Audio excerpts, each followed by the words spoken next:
sempre.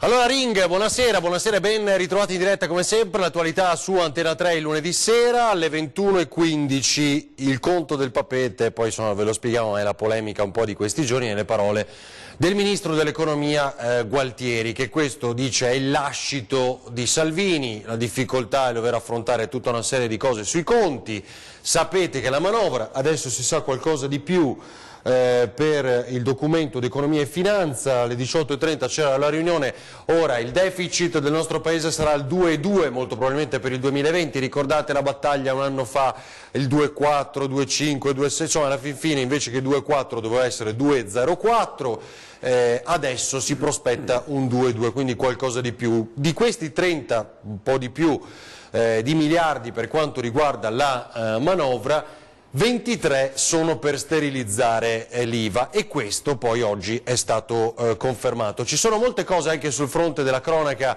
della nostra regione, una polemica che riguarda poi i migranti a Noventa Padovana, una cosa che riguarda la carne halal che ha scatenato l'assessore regionale Marcato nella giornata di oggi, era ospite nostro settimana scorsa, poi i dazi degli Stati Uniti che rischiano di pesare, pensate, soltanto per il prosecco 130 milioni di euro, questo è un problema anche per l'economia della nostra regione. Poi una dichiarazione di Boccia sul fronte dell'autonomia, anche questo sarà importante, 708 giorni in attesa di qualcosa di concreto da parte dei governi a questo punto, visto che intanto è cambiato. Cominciamo con gli ospiti, il senatore Andrea Ostellari della Lega, buonasera, ben trovato, primo suono della campanella per lei, si accomodi qui, il padre della legge sulla legittima difesa, l'uomo tirato in causa poc'anzi, il segretario del PD Veneto, Alessandro Luigi Bisato e sindaco di Noventa Padovana, buonasera, ben trovato, l'onorevole Marco Marin, Forza Italia, ben trovato. E Giacomo Vendrame della CGIL Veneto, buonasera Vendrame, buonasera. Grazie per essere con noi. Ho ricevuto anche un WhatsApp poco fa dell'ex vice ministro dell'economia Zanetti, arrabbiatissimo per quello che si sa della manovra, c'è poco, non c'è niente per la crescita, insomma poco fa ne abbiamo parlato 20-10 anche con il presidente di Confindustria Venezia Rovigo Marinese, leggiamo, vediamo, scopriamo più soldi nelle tasche dei cittadini con il taglio del cuneo fiscale, leggiamo la lotteria sugli scontrini che Ostellari ricorderà, insomma, perché era un'idea del precedente governo portata avanti da Bitonci, insomma ci sono tante cose, però sulla crescita dicono c'è ben poco.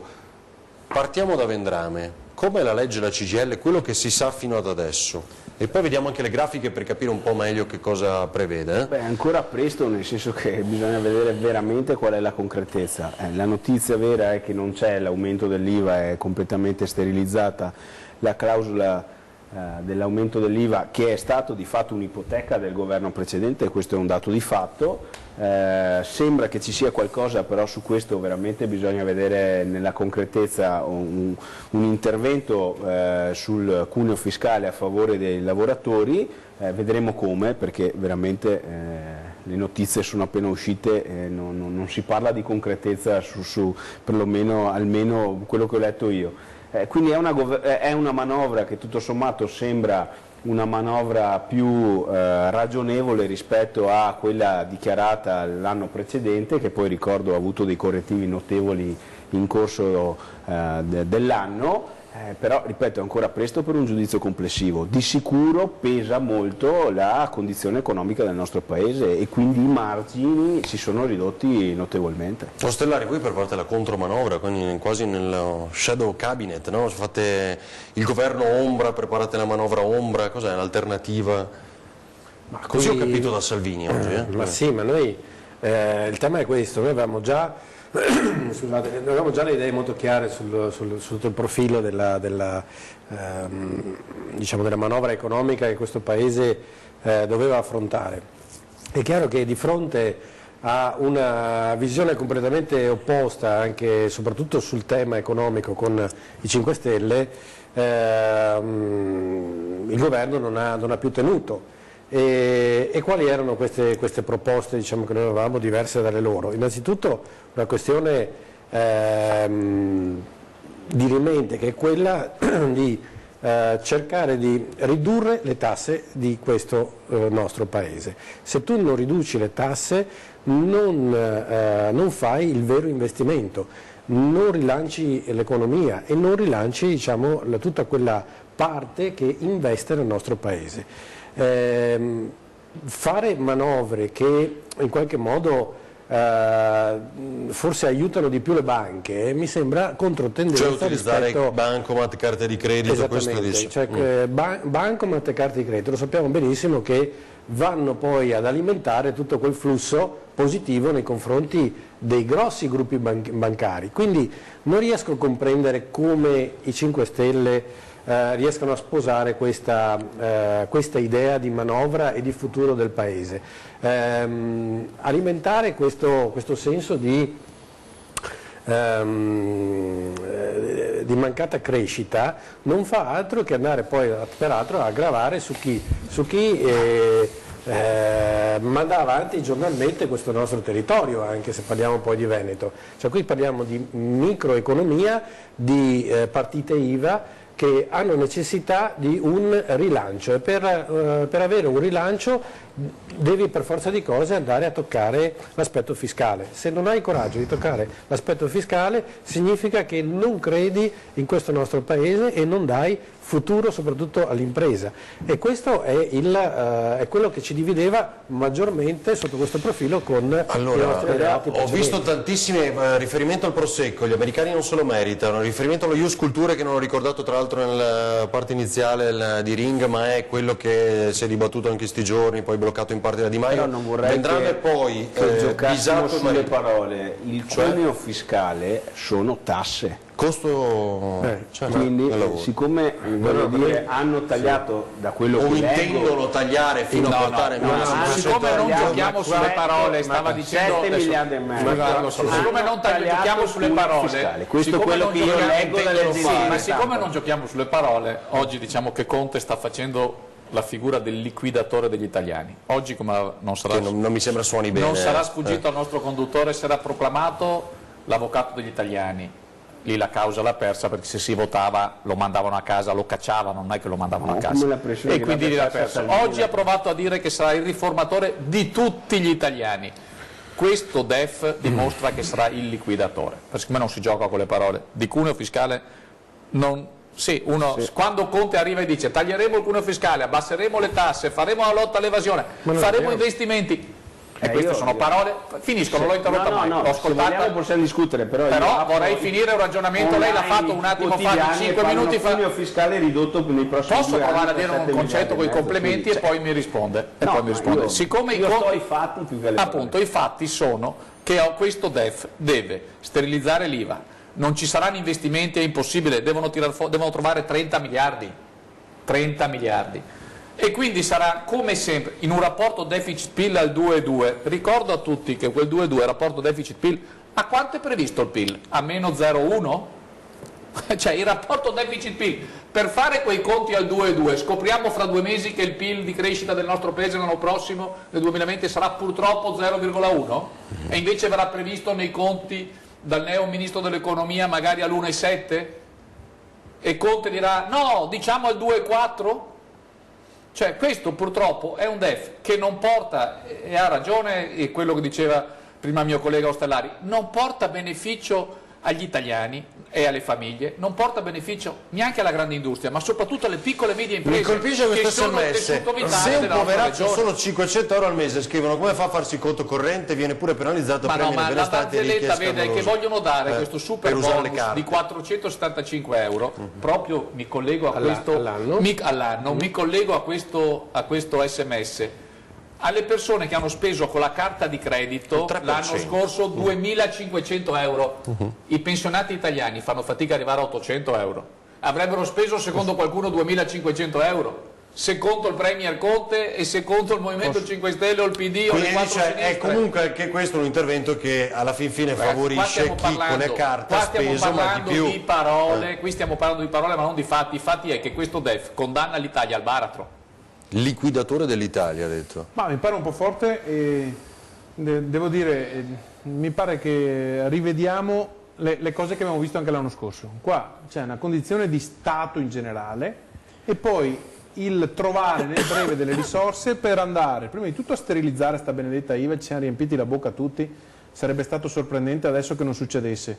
So che qualcuno potrebbe già ributtarmi addosso, ma qualcuno diceva che ci poteva essere potrei interrompere dicendo quello che di dicevi. qualche aliquota per rettificarne dell'altra. Beh, l'hanno detto, cioè, L'ha detto, ma io sto ai ce fatti. lo inventiamo noi adesso. No, sto ai fatti, È stato detto da voi, dicono che 23 miliardi vanno per sterilizzare l'IVA. Non aumenterà l'IVA o Quindi in pratica investimenti per sono nessuno. zero. Sì, ma i 23 miliardi di IVA l'hanno deciso l'anno precedente però.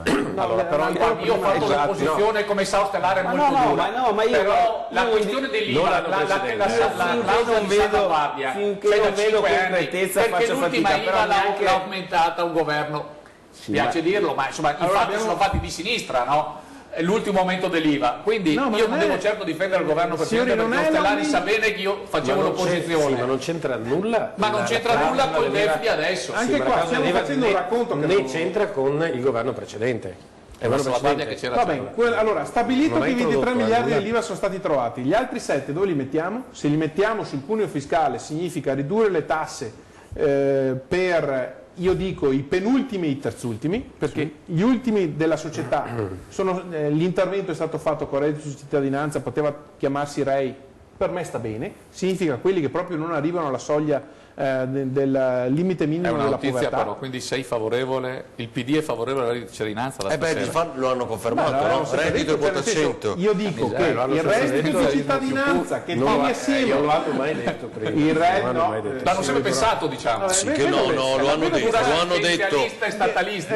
Lo hanno detto. Mi pare che ci sia un tentativo di riconciliazione Tra Lega e una- Forza Italia, non è Forza sfuggito. Italia che ha paura di rimanere fuori dal gioco del rapporto avevamo di di questo centrodestra bisogno. con una Lega che non so se sia quella territoriale o quella salviniana. Grazie a voi, perché grazie a voi è tornato un Questa bipolarismo chiaro. divisione anche dentro la Lega è nuova. No, a me non risulta che sia nuovo, adesso vedremo da un Mi servizio. fate vedere, scusa Italo, riesci a mostrarci il tablet perché in diretta poco rispetto al Giuseppe tempo. Conte Lasciate insieme completare. al ministro Gualtieri, poi torno a Bisatto, vediamo se riusciamo a carpire qualche parola della conferenza stampa. Ma anche delle ripercussioni che sulla finanza pubblica hanno avuto, stagioni diciamo così più tumultuose del quadro politico e del rapporto con l'Europa, ma noi intendiamo, come dire, affrontare questa eredità e al tempo stesso porre le basi solide di un programma ambizioso di crescita e di sviluppo del Paese.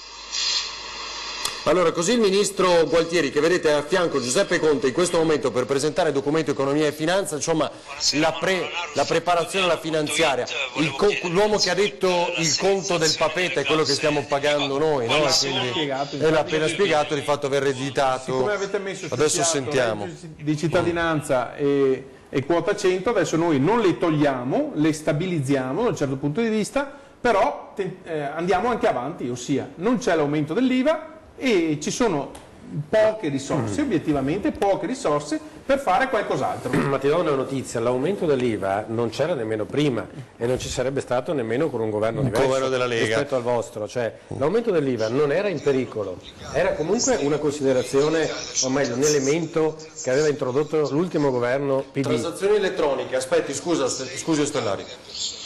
La media europea invece è all'incirca di 135 a persona.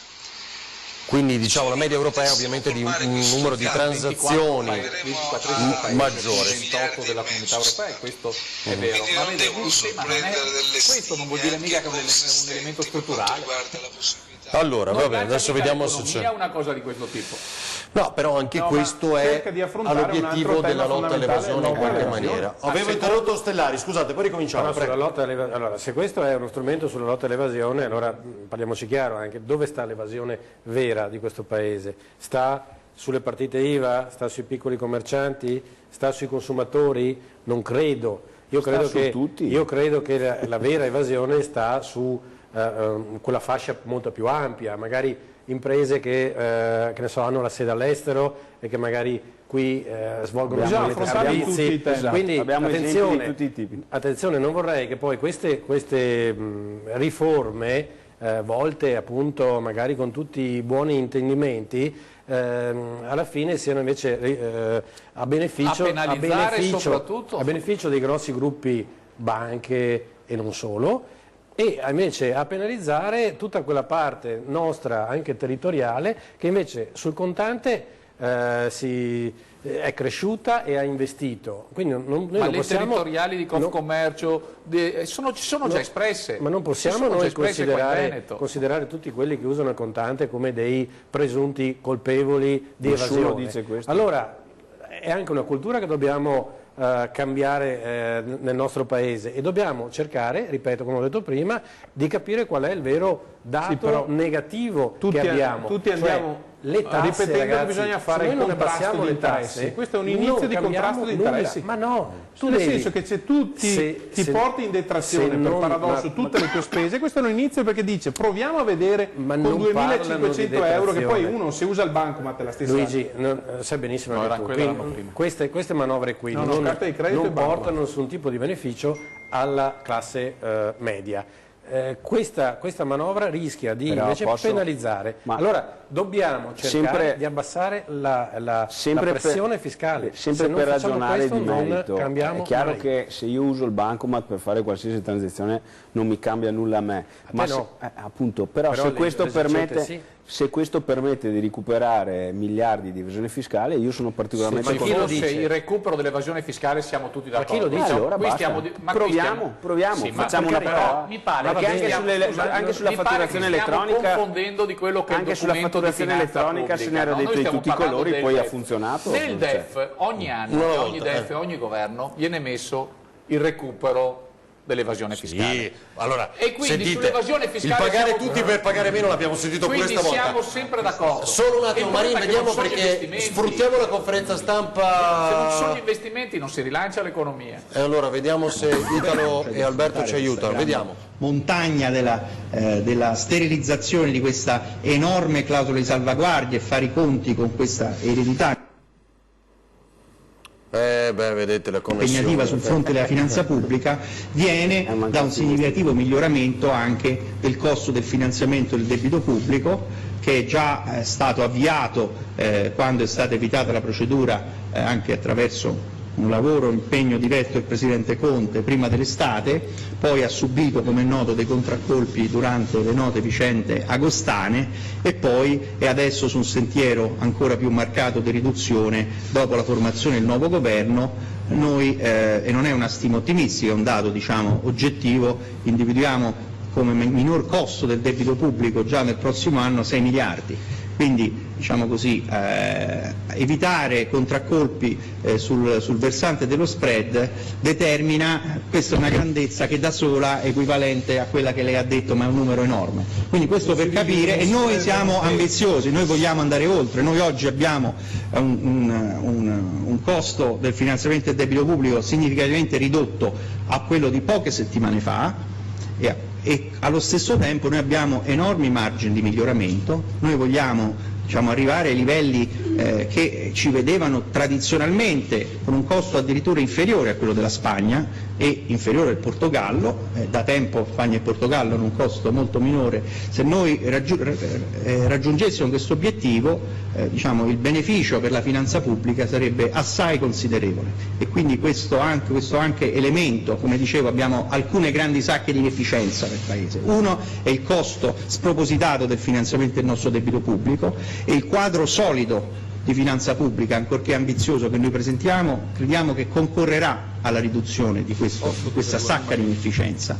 La enorme sacca di evasione fiscale che noi dobbiamo superare, è una sfida che noi dobbiamo affrontare. Non risolveremo mai i problemi strutturali di questo Paese se non volteremo pagina sul fronte dell'evasione fiscale. Il governo sarà molto serio da questo punto di vista. E poi abbiamo delle debolezze strutturali. Noi abbiamo un tasso di partecipazione femminile al mercato del lavoro troppo basso e noi crediamo che questo si fa con politiche per la crescita ma anche con politiche sociali. Allora, scusami, Italo e Alberto, vi chiedo, lo teniamo, ecco, i preview così ogni tanto ascoltiamo perché è importante questa conferenza. Evasione è una sfida, però lui dice Gualtieri, ministro dell'economia, l'evasione è una sfida da affrontare, arrivo subito Marini. Alla fin fine quello è il faro, cioè il faro è quello. Allora, grazie allo spread più basso, questo è notevolmente più basso, abbiamo risparmiato già 6 miliardi di interessi, il debito, eccetera, eccetera, per l'anno prossimo. Abbiamo obiettivi ambiziosi. Avremo miglioramenti enormemente migliori, diciamo, i dati per i prossimi anni, i conti per i prossimi anni e assai considerevoli benefici proprio da questo. Dunque il faro è lo spread. No, mi permetto di dire, da quello che ho letto, manovra da 29-30 miliardi, quel rapporto deficit-PIL, il PIL previsto per il 2020, purtroppo non lo leggi da nessuna parte perché leggi nelle ipotesi più ottimistiche 0,1, loro hanno messo 0,6, il che vuol dire che siccome quel rapporto 2,2 è dato dal deficit, che è in continuo aumento, il mese scorso ci hanno detto che ha raggiunto il massimo della storia italiana, col PIL che è lo 0,1 invece dello 0,6, voi capite che già la manovra non tiene. Aggiungo sullo spread.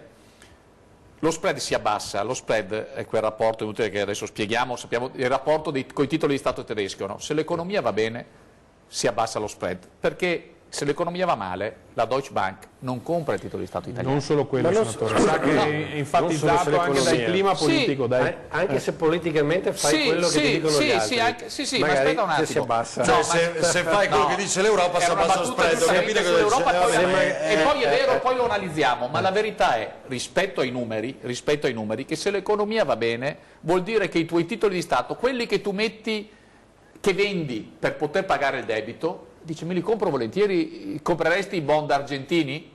No, i famosi bond argentini non li comprano, no? Con una manovra di questo tipo, che nasce già viziata da quei numeri che ho detto, perché qua, se ascoltiamo, si parla solo di lotta all'evasione fiscale? Sì. Io vorrei capire quali sono, della conferenza, ma io ho guardato tutte le dichiarazioni sulle agenzie, adesso quello è stato detto fino ad oggi, ma se il Presidente del Consiglio e il Ministro dell'Economia dicono facciamo degli investimenti, ma li venderebbero immediatamente agli italiani, direbbero subito questi sono gli investimenti che facciamo, e invece è una manovra difensiva che non rilancia l'economia, che colpisce, sono d'accordo, le piccole e medie imprese del nostro tessuto veneto e che si basa su numeri che purtroppo... Guardate, voglio sentire il segretario Bisato, questo SMS è fondamentale. Allora, per ristrutturare casa ho avuto bisogno di parecchi artigiani che poi mi hanno presentato il conto su una carta da formaggio, tenetelo presente, insomma è difficile dimenticarlo perché magari capita un po', capita a tanti, mettiamolo così.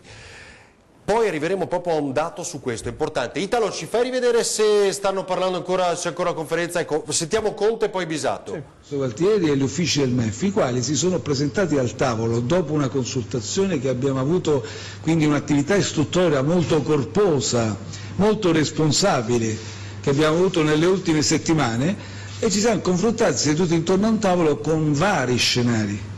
Quindi ieri non c'è stata una ipotesi valutata, c'erano tante possibilità e tante altre su cui ancora stiamo lavorando.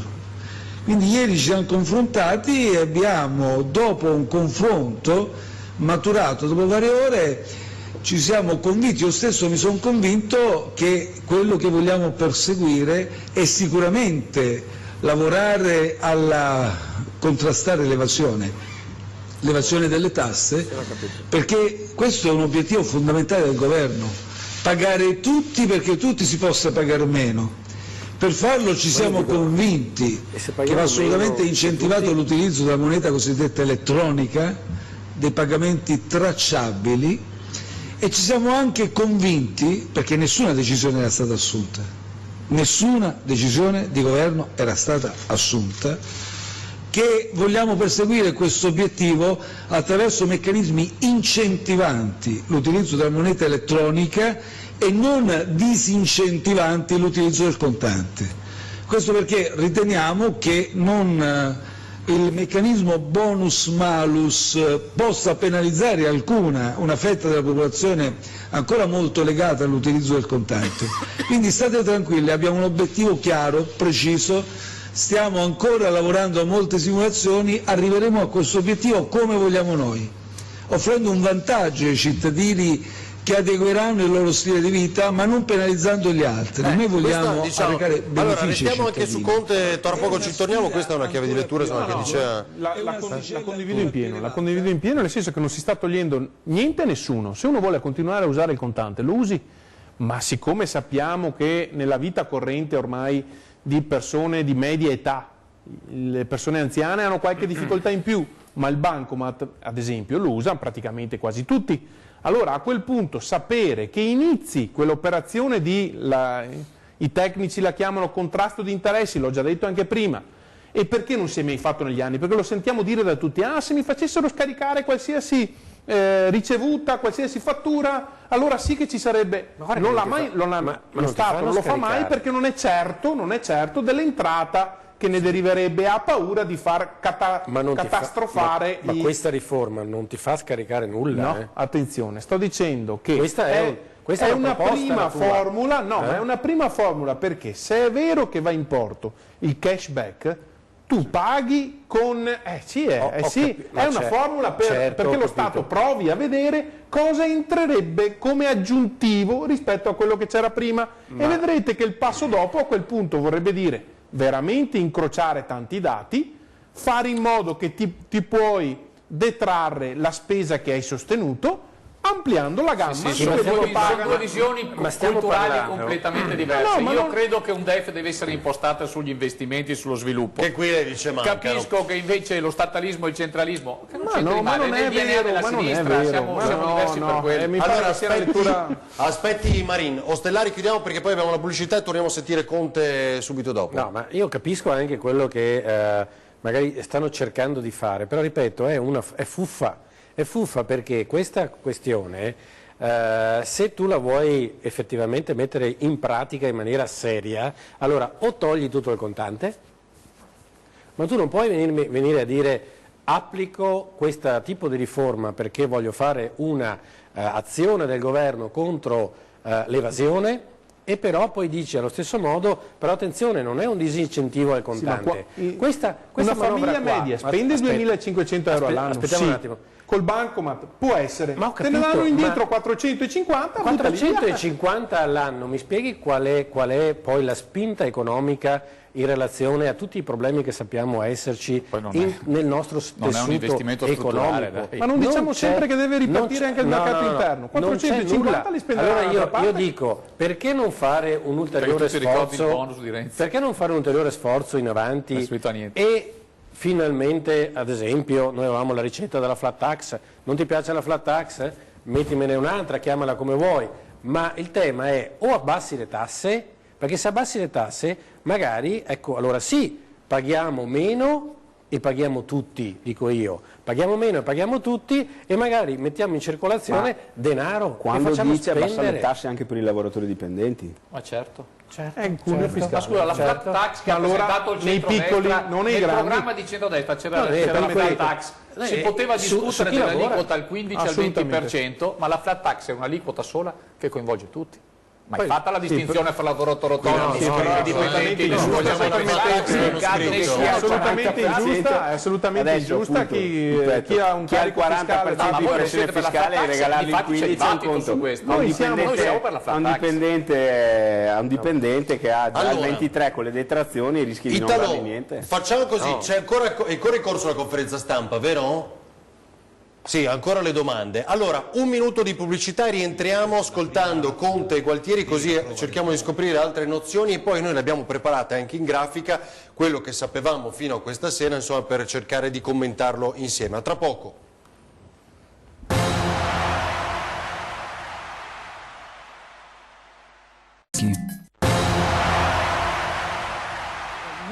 Sul quale lei si sta confrontando rispetto a prima, cioè al tavolo con tutte le forze politiche inaugurato ieri, lei lo ha ricordato, è un clima diverso che le impone, tra virgolette, un metodo diverso rispetto a prima, e invece al Ministro vorrei chiederle qualcosa di più sulle risorse previste sulla New Green Deal, sul diciamo, il comparto verde. Guardi, per quanto riguarda il metodo, di fatti io non credo che ci sia un metodo diverso rispetto a quello del confronto.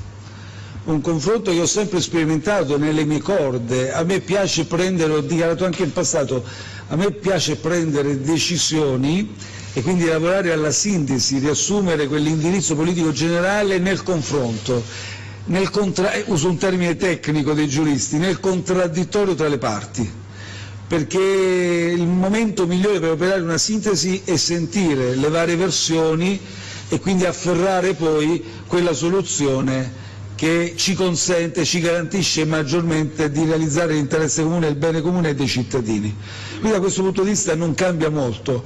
Quello che cambia è un po' il contesto, nel senso che, come sapete, prima c'era un contratto che era stato per buona parte già elaborato e io, pur condividendone le finalità, diciamo, ero giunto tardi.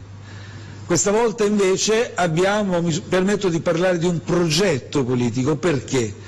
Perché io ho contribuito a elaborare direttamente quel programma di governo che adesso ci guida, la nostra stella polare. Io l'ho arricchito enormemente, siamo confrontati con le delegazioni, abbiamo discusso preventivamente, io stesso con loro, su quelle che erano i migliori obiettivi e quindi la migliore proposta programmatica per i cittadini italiani.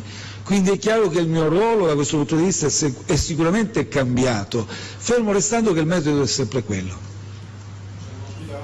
Allora adesso interverrà invece Gualtieri sulla seconda domanda della collega che a Palazzo Chigi, appunto, stiamo seguendo in diretta la conferenza stampa su quella che poi sarà, diciamo, la legge finanziaria, intanto il DEF nel nostro paese che verrà discusso, verrà presentato all'Europa. La seconda parte doveva essere sull'economia green, diciamo, che dovrebbe avere un impulso di 50 miliardi, questo Green New Deal. Lei ha detto dovrebbe. Vabbè, insomma, ogni volta si dice che si investe, poi qua ci sono gli incentivi per le auto, abbiamo sentito tante altre cose, ma mi sembra che Gualtieri però non abbia risposto. Come è stato detto, è una decisione molto netta e molto chiara di non aumentare l'IVA, quindi questo mi sento di escluderlo. Nelle varie ipotesi esistono anche, lo dico a livello tecnico, anche degli scenari di rimodulazione che complessivamente non aumentano l'IVA, perché rimodulazione e aumento sono due cose diverse. Esiste un tema di una riforma dell'IVA che spesso è frutto di un affastellamento di aliquote su singoli beni. Che questo debba essere svolto in un'altra fase o contestualmente all'azione di incentivo sono due cose diverse, ma non è parte di queste coperture. Questo non toglie che esista la possibilità di valutare elementi di rimodulazione dell'IVA. Attenzione, perché questo è un punto importantissimo. Allora aspetti Marini, perché ricominciamo da questo, cioè oggi il Premier Conte ha detto, perché a me piacerebbe che per esempio il latte, soprattutto per determinate famiglie che oggi ha l'IVA al 4%, potesse avere un IVA all'1%. Questa sarebbe la rimodulazione. La Che vuol rimodulazione dire di cui parlo. anche che, per esempio, vado a fare la spesa, si parlava, e invece alcuni prodotti che hanno l'IVA al 22 vanno al 25. Però se Perché dice sennò rimodulazione non vuol dire aumento? No, rimodulazione Complessivo. no, ha detto, non vuol dire né aumento né rimodulazione. Complessivamente le entrate rimodulare. Però mi pare E che fosse poi, ragionamento tecnico. per fare i conti, siccome i soldi non ci sono, è evidente che deve essere maggiore la rimodulazione verso l'alto non l'ha detto. che verso il basso. Questo Ho non l'ha capito, detto. ma se questa manovra viene fatta per trovare i 30 miliardi, è evidente che è così, no? È non detto che è così. No. Allora possiamo fare una cosa. Tecnicamente ha detto che la copertura dei 23 miliardi c'è, punto. C'è. Quindi, poi altra cosa è la rimodulazione dell'IVA. Cioè, ma diciamo, i 23 miliardi...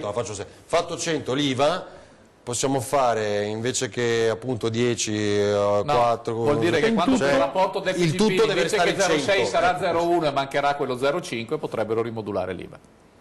Non l'ha detto proprio così. No. Ma lo dico io, almeno a faccio me politica, pare. lo dico però io. vuol dire aumentare. Certo, ma io sono la rimodulazione dell'IVA è ovvio. Cioè, ho capito cosa dice. Io, guarda, L'aumentano io nei prodotti che poi io sono vanno di disposto più. a confrontarmi come sempre Ma con posso rispetto e educazione, però no a far finta di non capire. Bisognava vabbè, trovare ma si 23, capisce, ma anche bisognava la manovra trovare 23 precedente poi ha miliardi. regalato in La ottobre. rimodulazione di 23 miliardi deve essere fatta per trovarli, vuol dire maggior incasso, non maggior spesa. per adesso farlo. però stiamo mistificando le Va parole. bene che stiamo commentando in diretta e quindi dovremmo anche un po' sentircele le cose come sono effettivamente emerse, ma io resto al dato.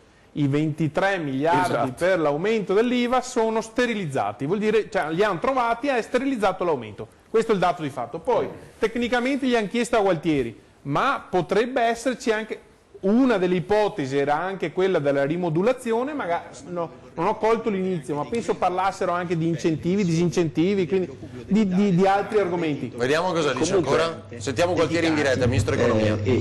Esattamente a finanziare, sostenere investimenti nel campo della sostenibilità ambientale. Quindi ci saranno i green bond italiani. Questo da sostenere con le crocette, lo dico ai giornalisti.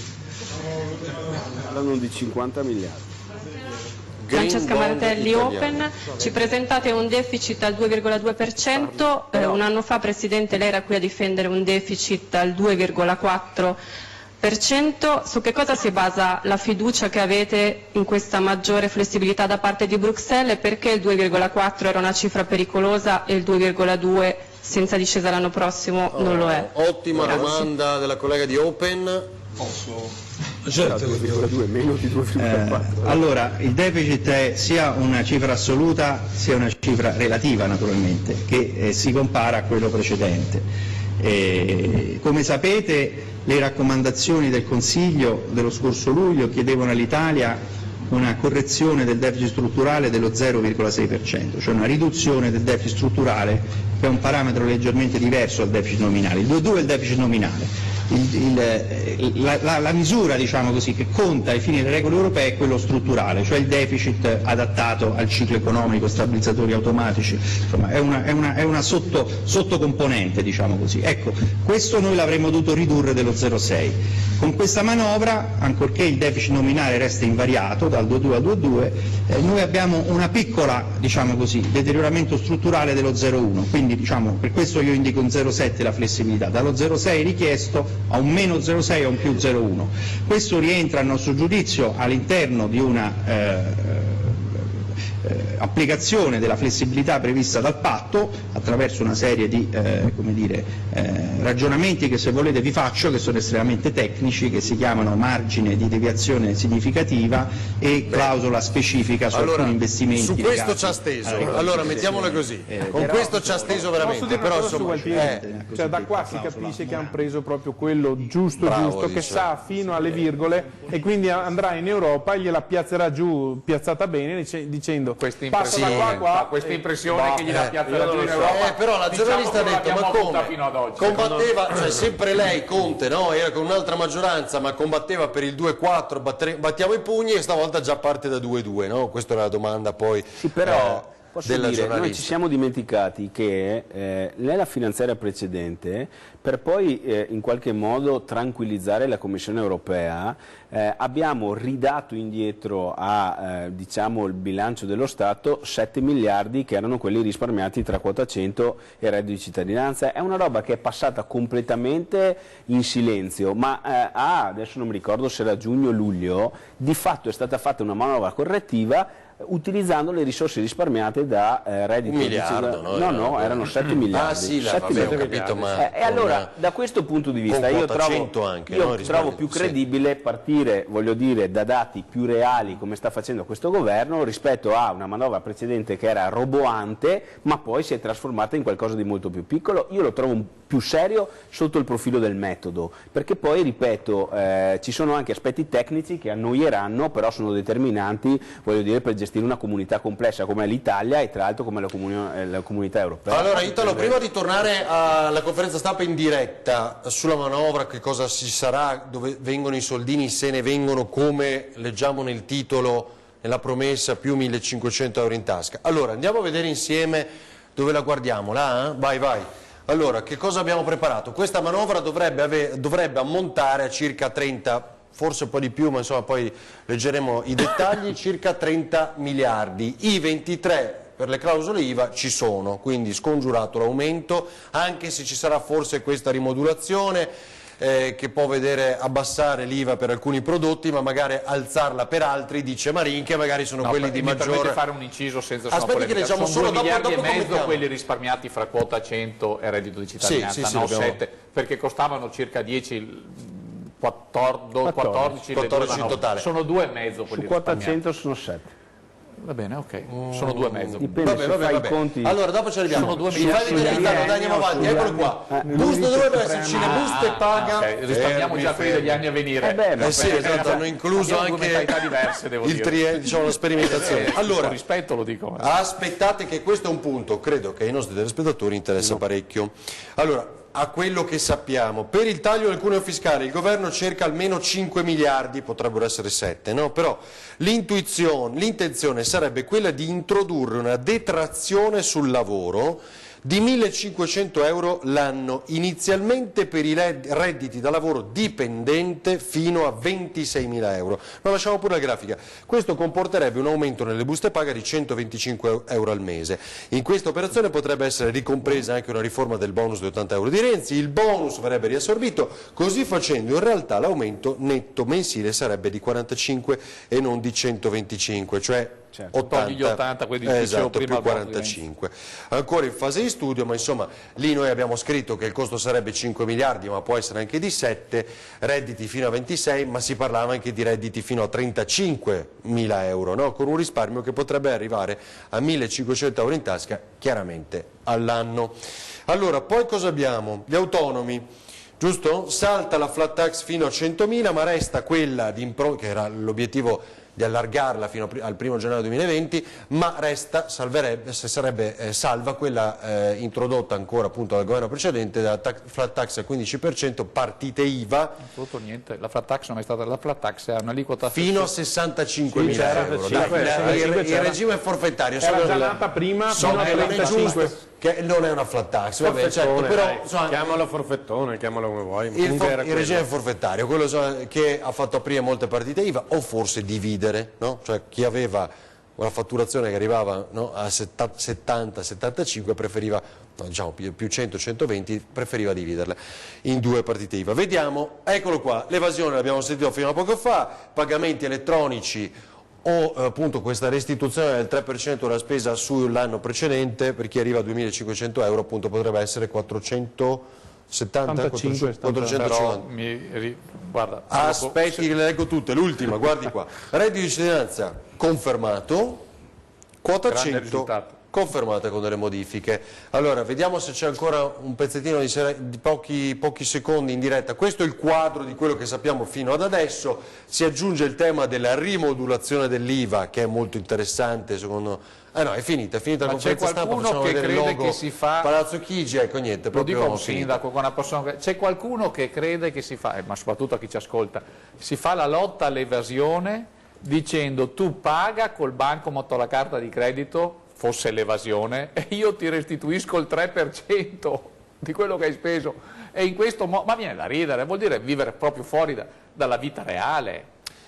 Se il discorso era quello del suo telespettatore che ci scrive della carta da formaggio, ecco, volevo arrivare a questo. E secondo lei è perché il 3% ti restituisco? No, ma chi gli ha fatto la carta da formaggio gli ha fatto lo sconto del 3%? No, sa perché? Perché invece l'idea che circolava, non so se l'avete sentita, perché era buono quell'SMS di prima per il nostro dibattito, del telespettatore. Perché c'è allo studio, al di là delle detrazioni, il 65%, le ristrutturazioni, che già quello ha fatto riemergere tantissimo, e devono essere sempre rifinanziati, eccetera, l'idea di applicare questa deduzione o detrazione sul conto dell'artigiano, cioè io chiamo l'idraulico a casa, se sono 200 euro, ma sulla carta di formaggio ti faccio 120, 150, invece lì se parte lo scontrino, parte una fattura, diciamo, potrebbe esserci la detrazione o deduzione che, come? 3% ti restituiscono. Io non ce l'avevo mica sul telespettatore, anzi approvavo quell'SMS,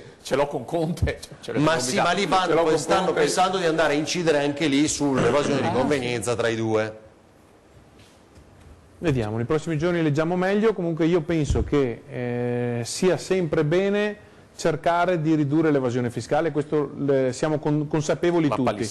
se copriamo tutte le fasce, è vero che stasera non stiamo parlando dei grandi evasori, delle grandi produzioni di reddito magari non tassate, bisognerà incidere anche su quello. Ad esempio sarà bene dire all'Europa che chi produce reddito in giro per il mondo e ha una sede in certi posti del mondo che non è tassato, bisognerà cominciare. Amazon su tutte. Vabbè, questa è una bella sfida.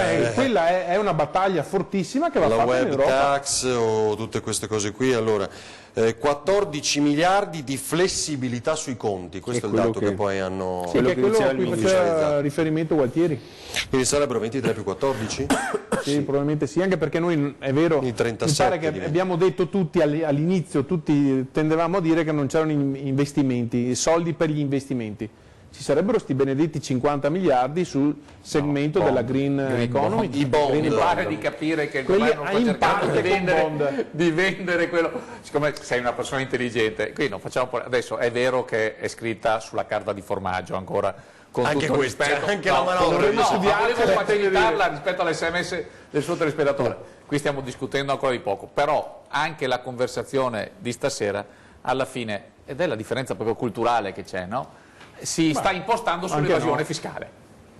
Si sta impostando, cioè la forza di questa riforma sembra che diventi la lotta all'evasione fiscale. Lei ci ha fatto stare 5 pezzi e ho sentito dire 10 volte lotta all'evasione fiscale. Vabbè, ma c'è anche... Cioè a penalizzare, a pensare, perché vede c'è un approccio, no? Io devo dimostrare che vadano gli artigiani, va dimostrato, che vadano i commercianti, va dimostrato. Infatti noi diciamo invece c'è chi dice no, loro sono evasori per forza. Ma no, senza capire che se l'economia non va bene, hanno difficoltà i piccoli commercianti, quelli di vicinato, quelli che ci sono, sei sindaco, quelli che ci sono nei comuni. Ma non è che è lo stesso senso in qualche maniera della cedolare secca, no? Quindi mi porta a pagare pochino, avere dei risparmi e così faccio emergere il nero negli affitti. Pagare pochino, ha ragione Ostellari, voleva dire abbassare le tasse. Però è il nostro programma, ma l'abbassamento delle tasse non c'è, non ho sentito parlare fino adesso. Ma allora intendiamoci, arriviamo al punto. Io posso anche essere sono d'accordo che vanno abbassate le tasse, ma a chi? A chi? E questo è il punto fondamentale. A chi produce, chi lavora, fino a una certa soglia. La forfettizzazione mi sta benissimo. Uno inizia allo studio da impiantare, è il piccolo commerciante, tutto bene. Poi lui deve sapere che lo Stato a quel punto ti chiede poca burocrazia e ti chiede poche tasse finché non ti strutturi e non diventi sopra una certa soglia, e a quel punto non può valere che ti, come dire, un po' anche te la metto lì facile che ci sarà il 15 per tutti, perché il 15% per tutti vuol dire che salta lo stato sociale. E invece se io dico che i piccoletti pagano poco, la restituzione del denaro, che dovrebbe essere poi automatico in base ai conti, almeno quello che abbiamo capito, la restituzione del denaro da parte dello Stato, quel 3% se usiamo sopra almeno fino al 2005 di carte in un anno, sarà un nuovo moloch burocratico studiato apposta per renderlo impossibile. Non dimentichiamo che lo Stato è un pessimo pagatore dei suoi fornitori. Questo è un altro punto importante. Ma tornando al discorso di prima di Bisato, cioè io non riesco bene a comprendere, per carità, non sono un economista, faccio l'avvocato e quindi mi occupo di giustizia, però se noi stiamo cercando di dare un futuro migliore a noi stessi, magari, perché sono un po' di anni avanti, ce li abbiamo ancora, a noi, ai nostri figli, ai nipoti, eccetera. Se non riesco a comprendere quale sia la difficoltà di una visione di uno Stato diverso rispetto all'attuale. Certo, devi avere la forza nei confronti di un'Europa che è, lei sì, conservatrice rispetto allo status quo. Cioè tu devi essere in grado di dire: io oggi per questo nostro Paese intendo abbassare la pressione fiscale. Poi può essere il 15, il 20, non sono io l'economista che ti so dare il risultato matematico, però io dico, se io oggi non libero chi ha la partita IVA, da chi ha la partita IVA e che è libero professionista fino all'imprenditore un po' più strutturato, quindi il lavoratore dipendente no. Se non libero questi, e poi abbiamo parlato anche prima dei lavoratori, abbiamo detto anche di quelli, abbiamo detto anche di tutti quelli che producono tutti quelli Quindi che anche i producono. lavoratori dipendenti. Quando parliamo di produzione intendiamo anche i quando lavoratori. togli le tasse, Allora, qua, siccome la Lega lo dice poi questo togli non anche lo i fa mai. dipendenti. se noi parliamo Questo di sì, questo, senza no, far ragazzi, saltare lo Stato sociale. Noi l'abbiamo detto E non l'avete e fatto. i 5 Stelle non hanno creduto in questa ricetta, non ci hanno creduto. Non ci hanno creduto e quindi anche per questo motivo, uno dei motivi fondamentali, quel contratto che avevamo assunto assieme si è rotto. Queste sono le verità, non solo ovviamente questo è il tema poi è andato anche ad arenarsi non è sulla successo giustizia, questo, è successo però che attenzione, Salvini si è messo nell'angolo da solo, dai. Salvini non si è messo nell'angolo, Salvini ha detto o noi manteniamo gli impegni oppure tanto vale ridare la parola al popolo italiano, questo ha detto su temi fondamentali per noi, ovviamente per la crescita di questo nostro paese, che vanno dall'economia fino all'autonomia, fino alla costruzione di uno Stato sociale diverso, fino agli investimenti e per finire la giustizia. Questi sono alcuni punti fondamentali che ci hanno visti poi alla fine divisi. Però, ripeto, se noi non abbiamo un po' più di coraggio, non riusciremo mai a dare un'alternativa e un futuro migliore ai nostri figli. Poi volete investire sulle carte di credito, fatelo, però poi invece gli investimenti invece in infrastrutture mentre se vengono l'approccio tolti da nostro, questo- così come dire, lo sintetizzo anch'io, visto che c'è stata questa capacità simbolica anche di dire quello che avevate in mente voi, il mio è, parlo per me, ma penso di parlare anche in rappresentanza di un partito che ho l'onore di seguire qui in Veneto. Diviso? Diviso, è tutto da stabilire diviso, mi pare mica tanto diviso. Prima ha detto che noi siamo, tu ci hai provocato, divisi, io ho risparmiato quella che Franceschini ha appena detto, che è stato Renzi a parlare di aumento dell'IVA perché voleva visibilità, Se l'ha inventato non Renzi. ha fatto aumentare l'IVA, e anche se l'ha fatto Renzi, per me sta bene, nel senso che andava fatto, non andava aumentato l'IVA. che democristiano. È un complimento, ringrazio, è un complimento. Un democristiano. Infatti siete divisi per quello, perché come fai a stare con quelli che sono di sinistra? Devono avere la riduzione delle tasse, si chiami cuneo fiscale, si chiami forfettone, si chiami quello che si chiami. Poi però, quando tu hai sopra una certa soglia di reddito, la redistribuzione che ho in mente io è fai Quindi, produrre. se tu sei bravo e prendi i soldi, lo Stato ti deve punire. Non puoi, non è vero, non è vero. puoi guadagnare Io più ti di metto loro, nelle condizioni, perché sennò lo Stato ti prende il io ti 75% metto nelle di quello che condizioni il guadagni. più possibile Devi per guadagnare produrre, per fare impresa. Non ti chiamo Concetto imprenditore, ma ti statalista, chiamo centralista. imprenditore, ti sto dietro, ti faccio l'industria 4.0, ti faccio detrarre e dedurre i costi dei macchinari, quindi tu produci di Ma più. non mi devi stare poi dietro. Ma io Tu questo devi stare- mondo, no, ma tu io devi questo stare- mondo non mi l'ho devi visto. stare- no, però. perché già Ma che mi come stai no? dietro mi preoccupa. Io vedo anche mi devi in stare a Veneto, fianco. purtroppo, di fianco, Mi devi di stare a fianco. fianco. Io vedo Se mi stai a fianco magari mi accompagni, ma lo Stato non è che mi deve Se stare vogliamo dietro buttarla in e battuta, stare allora là attento ci sto anch'io. a quello ma che faccio. Dai, purtroppo in Veneto si dimostra invece che deve esserci meno Stato, meno burocrazia e deve esserci più sono autonomia. parole, cari No, non senatori, sono sono parole. è la verità dei fatti. Ci siamo riempiti la bocca che Purtroppo. andavano tolte le province, poi siamo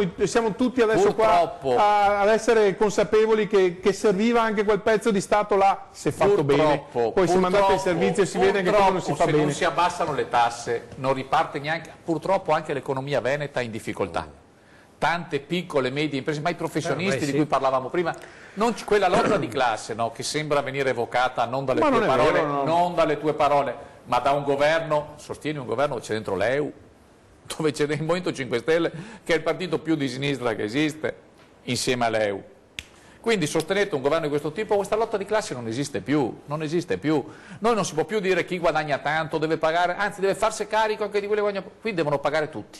Il concetto è diverso. È quello che stavo Abbassare le cercando di dire tasse io. perché Ma pagano no, però tutti. noi diciamo no, paghiamo è diverso. meno. Ma non quando uno paga Paghiamo milioni di tutti, euro meno, li se faccio non pagare non come fai pagare di meno, il poi c'è Cristo da l'evasione fiscale a 12 15.000. miliardi,5 Paghiamo come meno dichiara tutti. oggi Conte. Allora, volevo rivedere quella, sì, poi andiamo in pubblicità, l'evasione a quinta slide, l'evasione in concorso a premi con gli scontrini e deduzione spese per artigiani, perché anche questo è il dato che citavamo poco fa, il concorso a premi con gli scontrini, insomma, vi piace, è una cosa che si fa altrove, aveva pensato Bitonci, no?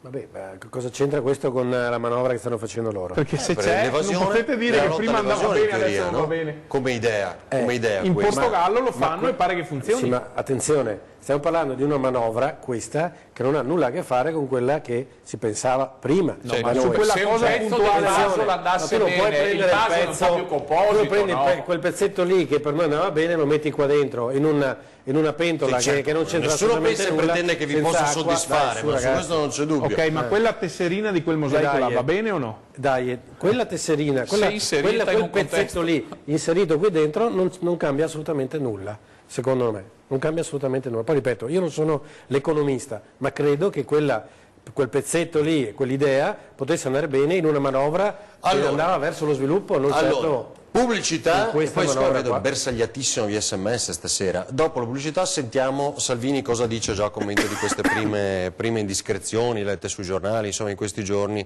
delle mosse del governo. Poi veniamo al tema profughi, eccetera. A tra poco.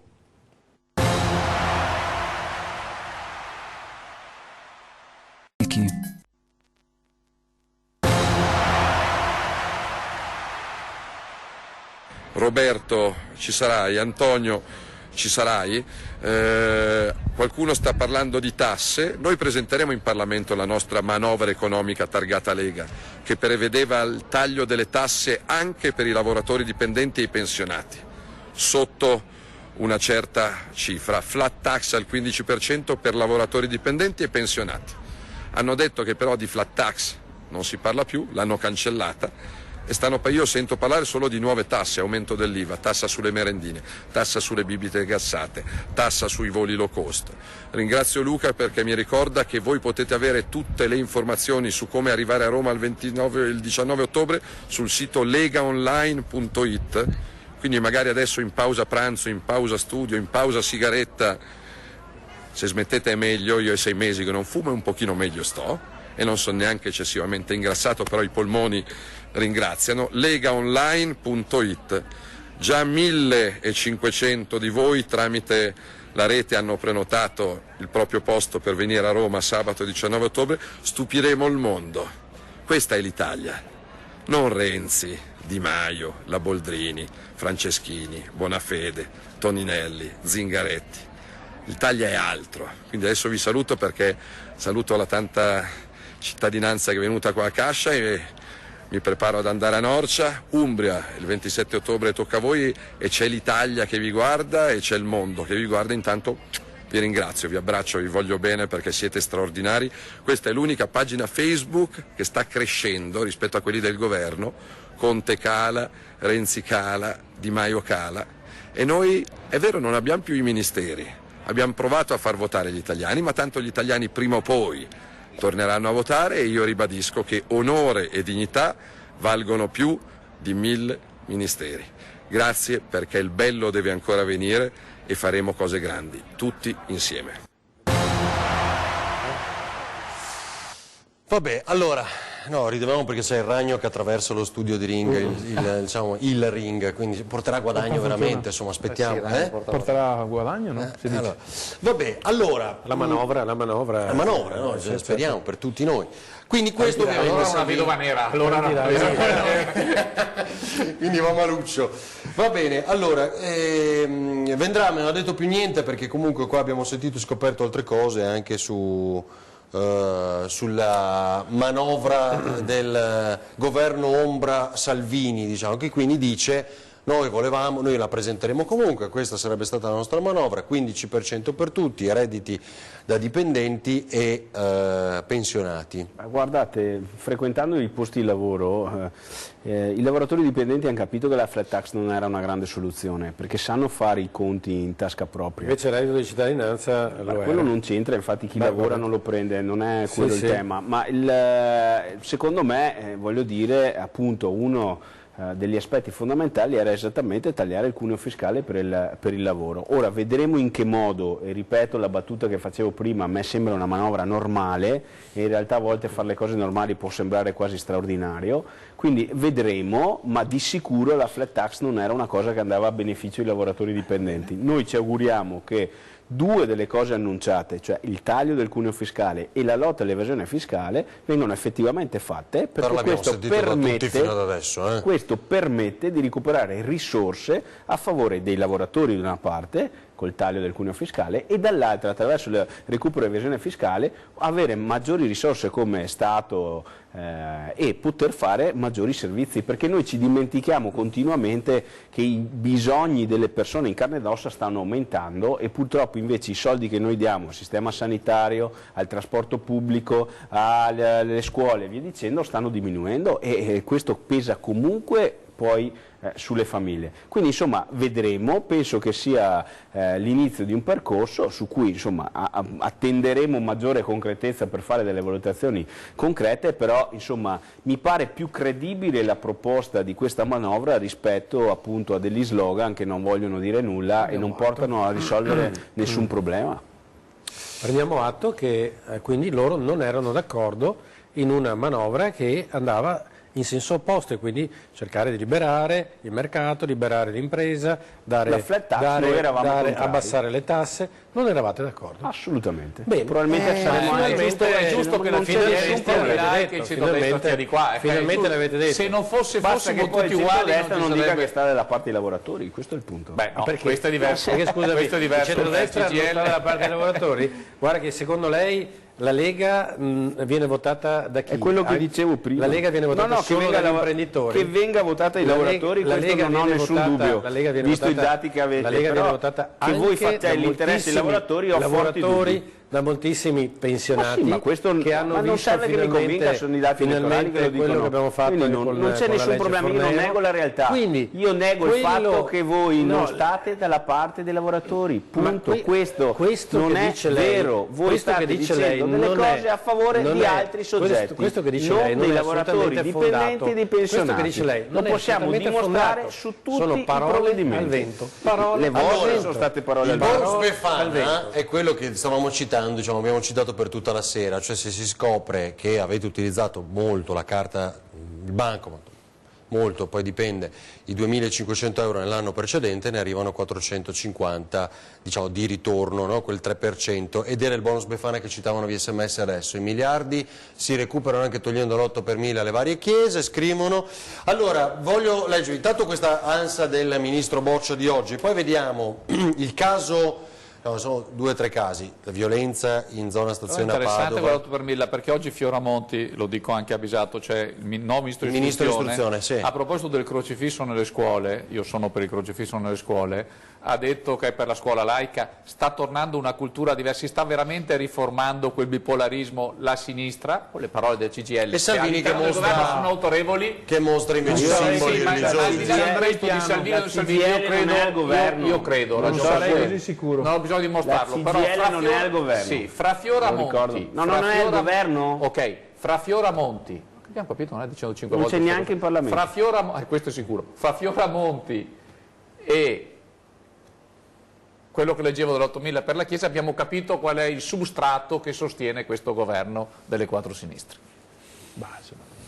La semplificazione. Ma Fioramonti è ministro dell'istruzione, Fioramonti è ministro dell'istruzione. Guardi, Pisato non è d'accordo per togliere i crocifissi. Fioramonti è riuscito a dire questo non significa poi che non debba esserci comunque un rispetto di tutti gli altri. Dire che vuole tassare le merendine nelle scuole. No, ecco, questo non è dato. E forse togliere anche i crocifissi dalle scuole. Questa cosa deve dire, basta che questo non venga brandito come dire. No, ma bisognerebbe far sta zitto il ministro. Questa cosa delle merendine, mi sono dimenticato, ma era importante, diciamo, perché ha dato titoli per giorni e giorni, non si fa, insomma, quindi poi l'hanno smentita, insomma, sai, quelle cose classiche che si lanciano, si vede un po' come va e ritornano. Vabbè, insomma, comunque adesso vediamo il caso 90 Padovana. Una cosa, intanto l'autonomia, una cosa sono le regioni a statuto speciale, un'altra le regioni a statuto ordinario, che chiederanno ai sensi dell'articolo 116,3 della Costituzione l'autonomia differenziata. Per noi è chiara la differenza, lo ha detto oggi il ministro Boccia, non è che sia una grande dichiarazione ovviamente, però era per tranquillizzare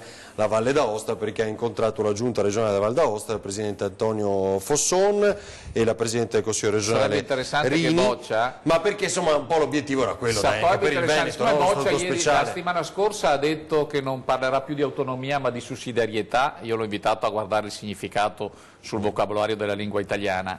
E stasera, rispetto a questa affermazione, sarebbe interessante che Boccia si ricordasse che il Veneto è fra il Trentino Alto Adige e il Friuli Venezia Giulia, che sono 2 regioni a statuto speciale, certo. E che solo dal Veneto, ricordo il comune di Sappada, ma ci sono altri, non mi ricordo se 18 o 28 comuni che l'hanno chiesto, la gente chiede di andare via.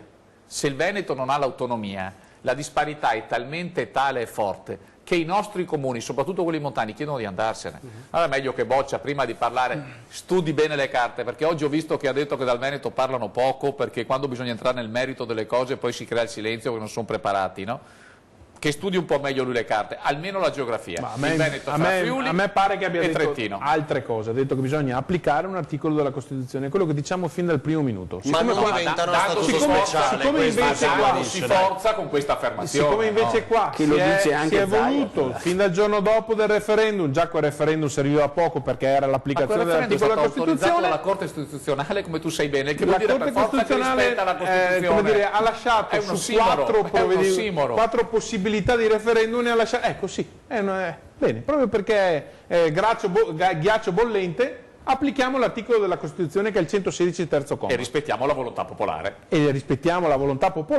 Cercando di non enfatizzarla ogni settimana, lanciando la miriade di fantasmagoriche materie quando non si vuole applicarlo concretamente, e soprattutto i 9 decimi. I 9 decimi sono il vero favorevole per il referendum per l'autonomia, perché il PD alla fine l'avevo visto salire. Sempre detto, io allora, se siamo favorevoli rispettiamo quella volontà. No, quelli contrari eravamo noi. Ma non c'era già la tassa per i sub, cioè diciamo dal governo precedente, che qua scrivono gli SMS, che io ricordi, i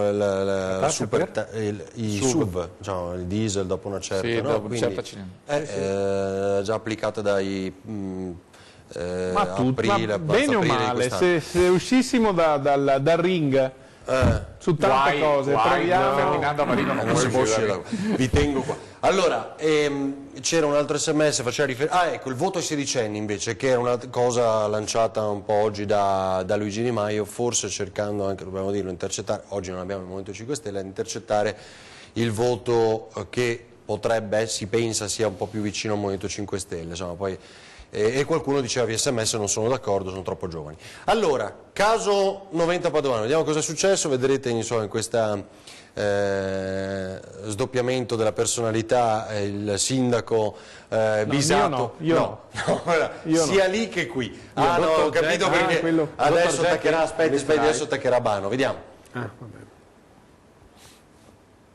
Erano arrivati qui nell'ottobre del 2015 tra polemiche e contestazioni. Dopo 4 anni all'interno dell'Hotel Paradiso i profughi lasciano la struttura alberghiera di Noventa Padovana e anche in questo caso le polemiche non sono mancate.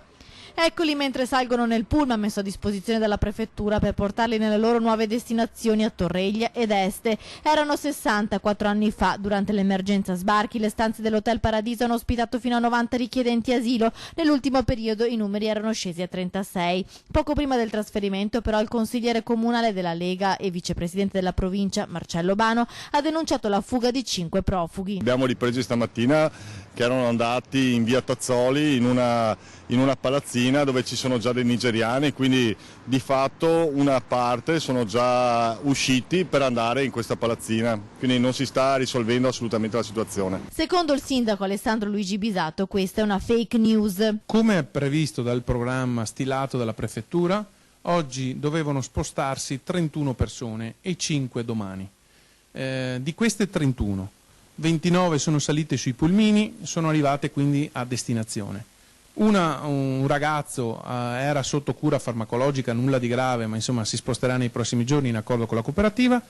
Il 31esimo ha deciso, per sua scelta, di uscire dal sistema di protezione. Bano mostra anche il video in cui si vede uno dei richiedenti asilo trasportare una grossa valigia all'interno di un condominio poco lontano dall'Hotel Paradiso. Non vogliono essere trasferiti a Torreglia e quindi sono andati in questa palazzina. Il primo cittadino Bisato, che come il consigliere Bano riveste un ruolo nella squadra di governo della provincia di Padova, non accetta le accuse. Risulta che 2 persone abbiano consegnato propri indumenti a persone che nel frattempo hanno conosciuto.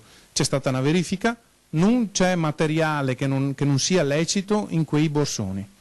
questa caccia mediatica che si è costruita per tutta la giornata, tra l'altro da un rappresentante delle istituzioni che oltre ad essere un consigliere comunale di minoranza a Noventa Padovana è il vicepresidente della provincia, va chiarita. Non se ne può più di essere alla mattina di lotta e al pomeriggio parte delle istituzioni. Ho chiesto un chiarimento in tal senso. Chiarimento arrivato? No, domani ci riparleremo, non io e Bano, ma io e gli altri esponenti, il Presidente della Provincia, come dire, Fabio Bui. Ma non io col Presidente della Provincia. La Provincia di Padova, come è avvenuto anche da altre parti, doveva essere l'esemplificazione che un organo di secondo livello, a cui partecipano sindaci o consiglieri della provincia, si occupa pragmaticamente di alcuni temi che sono di area vasta. Se partiamo da questo dato, io dico, non è che voglio silenziare il mio consigliere di minoranza nel comune di Noventa. Capire. Questi profughi dove erano? Questi profughi, facciamo un passo indietro. Il CAS, Centro di Accoglienza Straordinario, è nato esattamente 4 anni fa, non per volontà del comune di Noventa come da storia, è un albergo con un'associazione temporanea di impresa tra il proprietario e una cooperativa, ha accolto fin da allora. Governo PD? Ma non è il governo PD, la prefettura di allora, governo quello che era, PD. La prefettura di allora, eravamo in piena emergenza, doveva trovare dei posti dove far dormire, mangiare bene. Sono andati via li hanno trovati? Negli anni si è progressivamente ridotto il numero, è arrivato fino a 90, ce n'erano 36, ne sono usciti oggi sulla base dell'accordo con la prefettura, visto che questa cooperativa non ha ripartecipato ai nuovi bandi, quindi sapevamo che chiudeva, c'è stata una proroga. Domani chiude. Questi? Sono andati in altre 2 o 3 strutture. La cosa che a me ha fatto saltare la mosca al naso nel giro della provincia di Padova, adesso non so con esattezza e non voglio nemmeno creare l'allarme che poi si crei il comitato di riferimento perché ne sono arrivati 2 o 3. Ma è trasparenza, dai. Sì, trasparenza, penso alcuni su Padova, alcuni altre strutture della provincia. Cosa l'ha fatto arrabbiare dell'intervento leghista Bano? Io non ho nulla nei confronti del consigliere Bano quando lui fa opposizione a Noventa, però se lui è un pezzo dello Stato e fa il vicepresidente della provincia, quindi non l'ultimo arrivato, io dico che deve esistere una leale collaborazione tra organi dello Stato. Sapevamo entrambi... Ma può dire quello che pensa o no? C'è modo e modo. C'è modo e modo e soprattutto... Ha raccontato una storia, mi pare, no? Ma ha raccontato una storia che era impropria, come se ci è... Cioè lui cosa vi ha detto? Se ne sono scappati e sono andati in un appartamento. Dove ci sono il racconto non è solo il puntuale. La storia che lui ha visto, cioè mi pare di aver capito. Sapevamo da giorni che stava chiudendo la struttura. Per voler fare il rilancio mediatico, 5 minuti prima di mezzanotte di 2 sere fa, lui posta e dice grande vittoria, se ne vanno i ragazzi dall'Hotel Paradiso. Bene, guarda caso, mamma mia, piuttosto che lo dica il sindaco che lo dica il consigliere di minoranza. Poi aspetta 2 giorni, noi stamattina avevamo una seduta di consiglio provinciale alle 11 per discutere in maniera bipartisan di un provvedimento che era, guarda caso, del precedente governo e che io non attacco, che è di non rifinanziare in toto i contributi per i comuni che si fondono. Lui 2 ore prima, alle 8:30 di stamattina, si prende la briga di fare il Pasradan e di andarsi a fare i video in giro per il paese. Allora no, perché... posso dirti, guarda, esterno non è... non è che sono due cose... Io non ho capito, se uno fa il consigliere, lo direi a parti invertite, se uno fa il consigliere comunale in un comune di opposizione e ritiene che la cosa sia stata fatta bene, non bene, poco bene, così. Ma il sindaco non c'entra lì. Ma non sto riferendomi a te, no? Ho parlato di discorso, uno lo dice, no? E poi va in provincia e poi io immagino che il PD in provincia c'è il sindaco di Montagnana dove governiamo il centrodestra e dove il PD è all'opposizione, no? Immagino che gli esponenti, c'è anche il vice sindaco di Montagnana che va da caso però della stessa giunta ma voglio dire della Lega, ma ci sarà qualcuno del PD di Montagnana che contesta e se fosse in provincia non mi stupirei, no? non mi scandalizzerei. A Montagnana farà la protesta, se sulla provincia è stato trovato un accordo per i grandi temi sarà un tema diverso. Peccato ma che abbia questo detto non una vuol cosa dire che uno non non è può fare vera. opposizione nel suo comune. Un conto è se la cosa non è vera e quindi mi devi dire tu la cosa non è vera, però se invece noi facciamo una distinzione tra soggetto che rappresenta che ne so, il comune, quindi l'ente locale e invece provinciale, non c'è una differenza, cioè sempre organo dello Stato cioè anche se sei solo consigliere comunale, sei comunque una parte dello Stato, chiamala istituzionale. Istituzionale? Quindi lui, io lo richiamo a quel ruolo. Sì, ma lui ha fatto nel suo territorio comunale l'opposizione e ha raccontato una storia che lui ha vissuto. Dall'altra parte alle ore 11 ha svolto il suo altro ruolo. Senatore Ostellari, vi siete visti alle 11? Alle 11 dopo che lui ha lanciato questa cosa vi siete visti? Non capisco il problema. Cioè Dottor Avarino, mi lasci precisare. In un'altra televisione privata il vicepresidente della provincia ha detto che il sindaco di Noventa è complice della fuga di quello che è successo. Complice di che? Ma secondo me, le parole hanno un peso. Secondo me più che parlarsi con Bui si deve parlare con Bano. No, ma mi pare che il problema è che il vicepresidente non ce l'ha solo col sottoscritto, quindi forse deve chiarire come lui vuole svolgere il suo ruolo, che è una cosa diversa. Se è di lotta o di governo, diciamo, di istituzione, ho capito, chiarissimo. Non vedo, francamente adesso c'è una questione. Non vedo il problema sotto probabilmente questo profilo. Non si doveva fare questo tipo di accordo, questo che è preciso. Guardi, cioè con Bano vicepresidente. No, con Bano vicepresidente.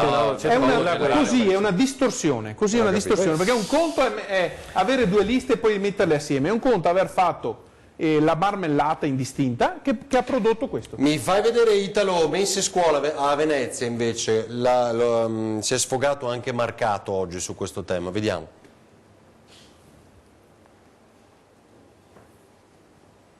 Il servizio, sì, vai, al volo così.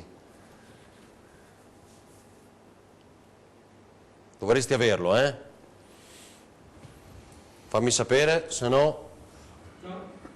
Non lo vedi, Mensa Scuola? L'apertura di Venezia, se no lo peschiamo...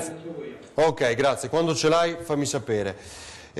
Invece, allora, un flash ma davvero, sulla legge elettorale, referendum... Sulla legge elettorale, il 7 ottobre... Verso il maggioritario, il Veneto, la prima regione che vota, tutti contenti dietro Salvini? Sulla legge... però questa è la critica. No, ma la stampa semplifica, l'ho già detto, questo... Grazie al cielo, questa nascita di questo governo semplifica il quadro, sposta da una parte la sinistra e dall'altra il centrodestra. Poi, come si sa, io sono uno che dice centro col trattino destra, perché Salvini non dice così, invece chi è per l'Europa? Salvini è orgoglioso della Lega quanto noi siamo orgogliosi di Forza Italia, ma è cosa diversa, vede, qui si sta insieme non sui programmi, noi sui programmi riusciamo sempre a stare insieme. Noi sui programmi riusciamo a stare insieme, che sono le cose concrete, che sono quelle, la flat tax, che sono quelle che ci interessano. Ma detto questo, sulla legge elettorale è evidente che questo governo nasce con l'ultimo giro di taglio parlamentare, con l'ultimo giro di taglio dei parlamentari, che va messo insieme alla riforma della legge elettorale. Se la chiede a noi siamo per un maggioritario con una quota proporzionale. Come abbiamo sempre fatto, come abbiamo vinto e perso le elezioni. Non cerchiamo una legge... Noi non chiediamo una legge che ci faccia vincere per forza. Noi abbiamo vinto come centrodestra le elezioni, le abbiamo vinte e le abbiamo perse dal 94. No? Credo che la storia ci dica che Berlusconi ha saputo mettere insieme il centrodestra. No? Allora, ho pochissimi minuti, sentiamo Marcato e poi commentiamo insieme. Cari genitori musulmani, se voi volete mangiare la carne halal, ve la andate a mangiare nei vostri paesi dove è il Corano che determina la legge, la norma. Nel paese in cui vivete oggi, cioè l'Italia, e nella regione in cui vivete oggi, cioè il Veneto, Le leggi le fa la regione, le fa il Parlamento, non le fa il Corano, per cui noi dobbiamo rispettare le leggi, le norme delle istituzioni, non di un libro religioso. L'assessore leghista Marcato risponde così alla richiesta di un gruppo di genitori bengalesi con i figli frequentanti la scuola Giulio Cesare di Mestre di poter inserire nel menù della mensa la carne halal, una vicenda che sta scatenando non poche polemiche, soprattutto per le modalità di preparazione di questa carne. Questa carne halal è una carne che per essere tale la bestia deve essere macellata secondo un rituale, vado a leggere, ovvero seguire le linee guida tradizionali indicate dalla Sunna, quindi Corano. Gli animali devono essere coscienti al momento dell'uccisione, bellezza, che deve essere procurata l'uccisione recidendo la trachea e l'esofago e sopravvivere per il dissanguamento completo dell'animale. Cioè l'animale è vivo finché completamente non viene dissanguato. Io la trovo una atrocità assoluta questa. Se l'agnello viene ucciso da un macellaio italiano, apriti cielo. Se gli animali vengono trucidati con enormi sofferenze senza rispettare, questo non è un problema, ma fatemelo capire. In ogni caso, un messaggio lo voglio dare chiaro anche ai dirigenti scolastici e a chi adesso sta cercando soluzioni. Non c'è nessuna soluzione. La carne halal te la vai a mangiare nel tuo paese? Sulla questione è intervenuto anche il console onorario veneto del Bangladesh. Tale richiesta non può essere accolta perché non fa parte, non rientra nella normativa vigente e la sentenza 20.504 del 2019 delle sezioni unite ha perfettamente chiarito che il progetto formativo scolastico, che comprende anche la fruizione del servizio mensa, è un progetto che deve rispettare il principio di uguaglianza, che non deve creare discriminazioni. Che ne pensate? La risposta che ha dato nella seconda parte del servizio mi pare che già dica tutto. Io sono sempre per il rispetto della norma, quindi ci mancherebbe, però da qua a farne l'enfatizzazione classica, adesso permettetemi perché mi pare che sia il parallelismo. Dice, cosa vuoi dire? Sì. Abbiamo il coraggio di andarci a rileggere storicamente come anche nelle nostre culture interpretavamo alcuni passaggi dati dal rapporto tra la Chiesa, tra la religione e lo stare in società. Chiaro che poi si è evoluto, il mondo si è evoluto, io non dico di tornare lì, io però sono per non farne una guerra di religione, Allora questi genitori li convochi, gli spieghi che legge c'è in Italia e capiranno che poi c'è la possibilità, come dire, di avvicinarsi al loro credo, perché mi pare che sul mercato ci siano delle carni che possono essere dilavate dal sangue, che si comprano abitualmente anche nei mercati e che quindi assolvono anche al loro rispetto del credo religioso. Ma se invece io prendo puntualmente il pezzettino che mi fa comodo per dire tutto l'opposto, non sta bene, anche se non rende, e anche se adesso qualcuno comincerà a dire che io sono pro chissà cosa, lo dico. Permettetemi, in democrazia almeno questo.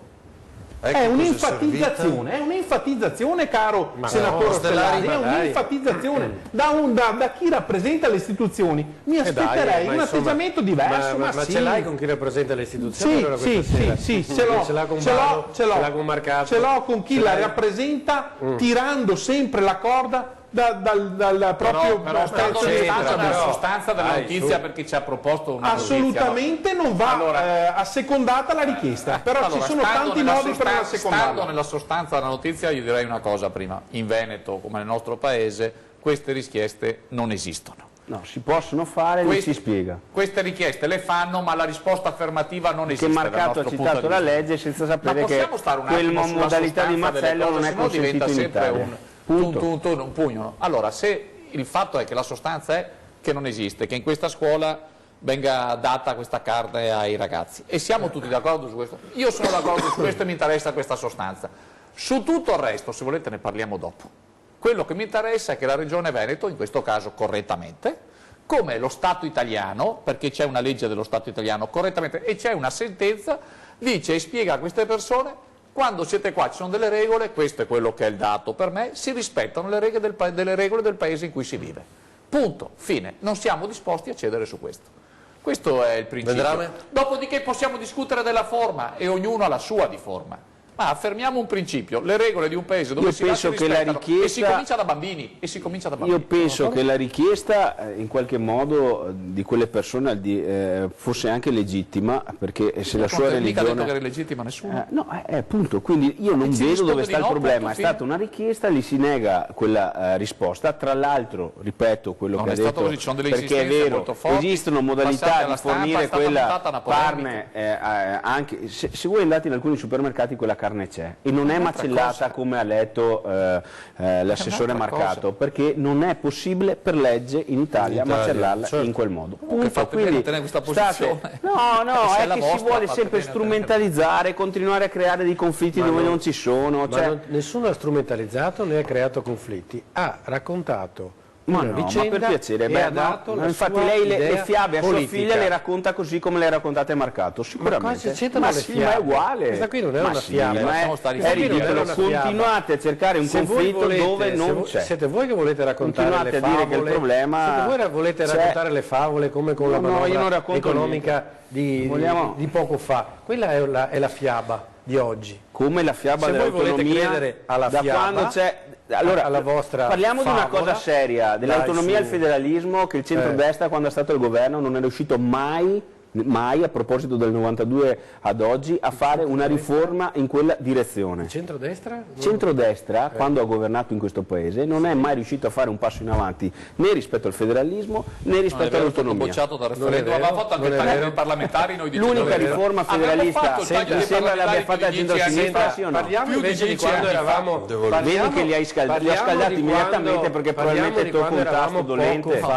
Poco fa, perché stiamo parlando di poco fa, al governo con i 5 Stelle. Parliamo come mai non l'avete fatta subito? Di quello che i 5 Stelle dicevano, facevano all'interno dei ministeri. Mi dica cosa hanno fatto e cosa hanno detto e quali risposte hanno dato sul tema autonomia.